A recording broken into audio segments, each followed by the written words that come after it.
Combs abused, threatened, and coerced victims to fulfill his sexual desires. A staggering year-long fall from grace for the man once known as hip-hop's wealthiest mogul. His business empire, estimated at $1 billion by Forbes just 2 years ago, now held without bond in a Brooklyn jail cell at the center of lawsuits, raids on his home, and now a scathing federal indictment. So how did one of the world's richest and most well-known rappers, known for a lifestyle of excess with yachts, private jets, sports cars, fur coats, and women, end up trading in his $50 million Miami mansion for a prison jumpsuit in a bunk with crypto fraudster Sam Bankman-Fried? It was one of those women coming forward with explosive allegations who brought it all crashing down. On November 16th, 2023 R&B singer Cassie Ventura filing a bombshell lawsuit with accusations so salacious it was emblazoned with a trigger warning on the first page. Cassie saying she was subject to savage beatings set off by Diddy's uncontrollable rage. The lawsuit claiming he plied her with drugs and forced her to have days-long sex sessions with male sex workers, a practice the suit says Diddy dubbed freak-offs, language now echoed by the federal indictment against him. Combs vehemently denied the accusations, then settling the suit the very next day. We have breaking news now involving Sean Diddy Combs and his ex-girlfriend, the singer Cassie. Representatives on both camps and Cassie, whose real name is Cassandra Ventura, are saying tonight that the two have settled a lawsuit she filed against the mogul yesterday in Manhattan federal court. But just a week later, 2 more alleged victims filed suit, as the deadline loomed for New York's Adult Survivors Act, extending the statute of limitations for sex abuse survivors.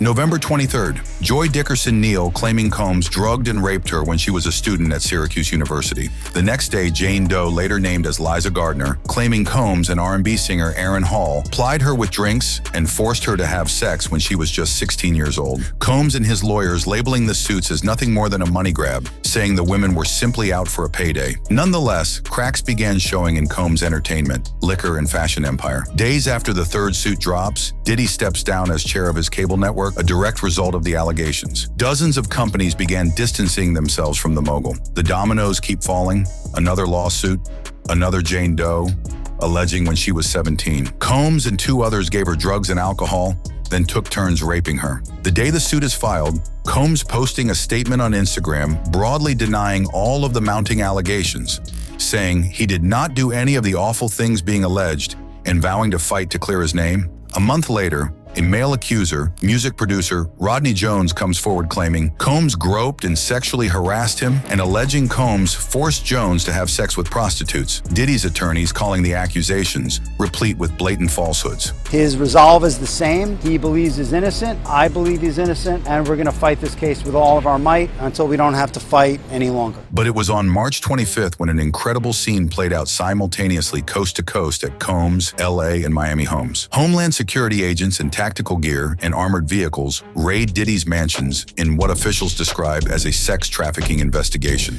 2 of his sons, who were home at the time, were also briefly detained. Combs' attorney later complaining the agents used gross overuse of force. The indictment would reveal agents seized firearms and ammunition, including 3 AR-15s with defaced serial numbers, as well as a drum magazine. All the while, Combs maintaining he's innocent. Yet there is no end in sight, with lawsuits and legal setbacks that keep coming and beginning to encompass not just Diddy, but members of his family and others in his orbit. Diddy and his son accused of sexual assault and a cover-up involving a female worker on Diddy's yacht, eliciting another denial issued by Combs' team. Later that month, lawyers pushed to dismiss major parts of Joy Dickerson Neal's suit and the earlier suit from Jane Doe, who said she was 17 when Combs and 2 men raped her. His team again slamming the allegations as offensive, hideous, and false. But the pressure is mounting on the music mogul, who long prided himself on projecting status, prestige, and power.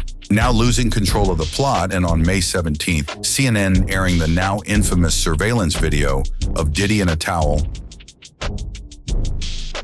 attacking, beating, and dragging Cassie Ventura through a LA hotel hallway after an alleged freak-off.